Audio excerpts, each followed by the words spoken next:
በስመ አብ ወወልድ ወመንፈስ ቅዱስ አሐዱ አምላክ አሜን።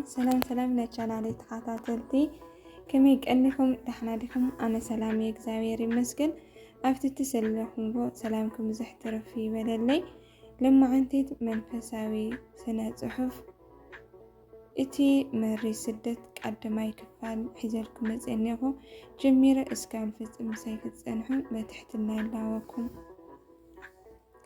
እቲ መሪ ስደት እዚ ቅንያት እዚ ንስደት ኣደናይ ቅድስት ድንግል ማርያም ምስ ፍቅሩ ወዳ ንቅዱስ ዮሴፍን ንቅድስቲ ሰሎሜን ካብ እስራኤል ናብ ግብፅ ንዝክረሉ ወርሓት እዩ። ምረት ናይታ ስደት ዝገልጽ ኣብ ዝተፈላለየ መጽሓፍቲ ተጻሒፉ ኣሎ። ንምሳሌ ኣብ ማህሌተ ጽጋም፣ ተኣምረ ማርያም፣ ነገረ ማርያም፣ ውዳሴ ማርያም ወዘተ። ካብዚ ቀፂልና ምረት ናይታ ስደት ብፍላይ ናብ ደብረ ቁስቋም ዝገልጽ ነቲ ኣብ መጽሓፍ ነገረ ማርያም፣ ተኣምረ ማርያም ብሊቀ ጳጳሳት ኣባ ቴዎፍሎስ ተገሊጹ ዝተገለጸ መበገሲ ብምጋር ምስቲ ኣብ ትርጓሜ ውዳሴ ማርያም ዘሎ ጽሑፍ ኣዋሃሂድና ክርኢ ኢና። ኣባ ቴዎፍሎስ ነቲ ዝገለጸሉ ክዛረብ ከሎ ከምዚ ዝስዕብ ይብል። ኣባ ቴዎፍሎስ ሊቀ ጳጳሳት ዝብለኩም ስምዑኒ፣ ኩልኩም ኣቦታተይ ኣሕዋተይን ደቀይን ናብ ቃላተይ ጽኒልኩም ኣቕልዎ። እታ መዓልቲ ሰንበት እያ ነይራ። ምስ ኣሕዋተይ ኤጲስቆጶሳት ናይ ለይቱ ጸሎት ኣብፅሕና ምስ ወዳእና ኣነ ንበይነይ ናብቲ ስእሊ ኣደና ቅድስት ድንግል ማርያም ዝነበሮ ደርቢ ደይበ ደው ኢለ ኢደይ ብምዝርጋሕ ኦጎይታይ መድሓኒነይ ኢየሱስ ክርስቶስ ናብዚ ዓለም ምምጻእኻ ነዚ ገዳም ደብረ ቁስቋም መዕረፊኻ ዝገበርካሉ ምኽንያት ግለጸለይ። ቅዱስ ስምኻ ምእንቲ ከመስግን ነዛ ቦታ እዚ ዓብዪ ቤተ ክርስቲያን ክሃንጽ ርድአኒ እናበልኩ ነመንኩ ከለኹ ኣብቲ ቦታ ፍጹም ብርሃን ተገለጸለይ እሞ ፀሓይ ዝወፀት ኮይኑ ተሰሚዕኒ።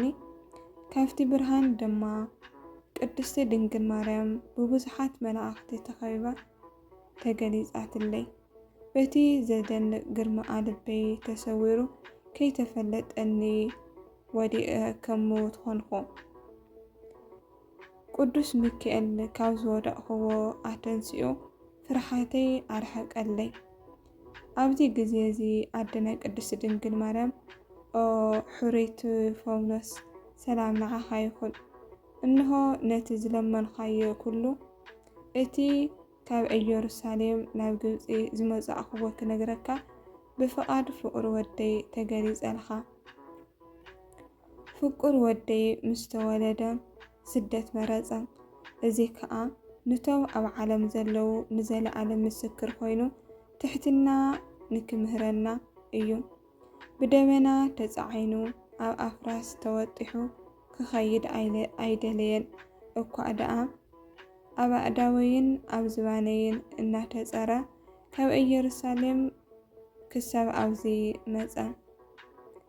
ስማዕ ቴዎፍሎስ፣ ኣእዛን ልብኻ ክፈት እሞ እዚ ዝነግረካ ዘለኹ ንኣኻ ጥራሕ ዘይኮነስ ንኩሉ ዓለም ምስክር ስለ ዝኾነ ጸሓፎሞ ክሳዕ ሓላፊት ዓለም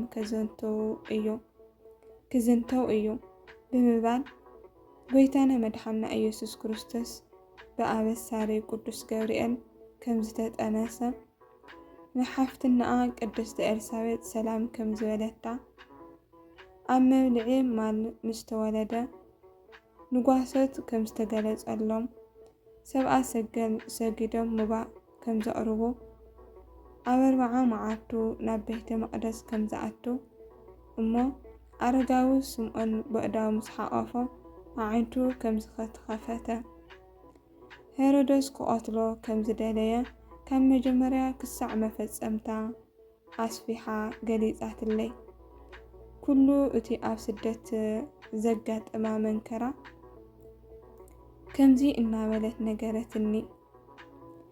ሄሮዶስ ንህፃናት ክቐትል ምስ ጀመረ ብሓበሬታ መልአክ ኣነን ወደይን ከምኡውን ዮሴፍን ሰሎሜን ናብ ግብፂ ክንስደድ ተወገስና። ኣነ ንወደይ ሓንሳ ኣብ ዝባነይ ሓዚለ ሓንሳ ሓቂፈ ነዊሕ መንገዲ ምስ ተጓዓዝና ክንዕረፍ ኢና ኮፍ በልና። ሄሮዶስ ከዓ ናብ ግብፂ ይኸዳ ኣለዉ ምስ በልዎ 4 ሓላቆ ምስ ሰራዊቱ ክስዕበና ኣዘዘ። ዮሳ ወዲ ዮሴፍ ሓሚሙ ኣብኡ ተሪፉ ስለ ዝነበረ ንምኽሪ ሄሮዶስ ምስ ሰምዐ ሓሚመ ከይበለ ናባና እናመፀ ሰይጣን ኣብ መንገዲ ፀኒሑ እቶም ወታደራት ዱራ ሓሊፎም ልኡኾም ፈፂሞም እዮም ተመለስ ኣይትድከም በሎ። ዮሳ ግን ብሂወት እንተረኸብኽዎም እነግሮም ሞይቶም እንተኾይኖም ከዓ እዋውሮም ኢሉ ንጥበብ ዲያብሎስ ሰዓሮ። ሃይሊ ኣንበሳ ተዋሂብዎ ብቕፅበት ኣብቲ ዘለናዮ ቦታ በፅሐ። ኣነን ዮሴፍን ብድኻም ወዲቕና፣ ሰሎሜ ድማ ንፍቅር ወደይ እናሓፀወቶ ፀናሕናዮ።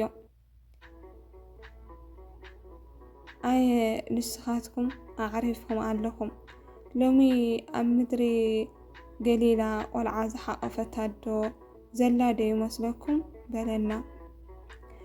በዚ ዝበለና ኣዝየ ሰንበድኩ።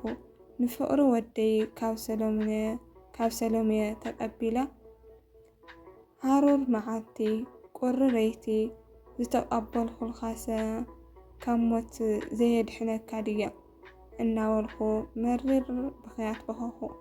ንብዓተይ እውን ናብ ገጽ ወደይ ወረደ። ፍቅር ወደይ ንዮሳ ኣብ ማፃፅኣኻ ዋጋ ዝወሃቦ እኳ እዩ። እንተኾነ ግን ንወላዲተይ ስለ ዘሰንበድካያ ኣብ ግዜ ምጽኣት ትንሣኤ ዓስፋ ክሳዕ ዝህበካ እዛ እምኒ እዚኣ ተተርእስካ ዕረፍ ምስ በሎ ኣብኡ ዓረፈ። እንሆ እቲ መሪር ስደት ቃዳማይ ክፋል ኣብዚ ተፈጸመ፣ ካልኣይ ክፋል ይቕጽል።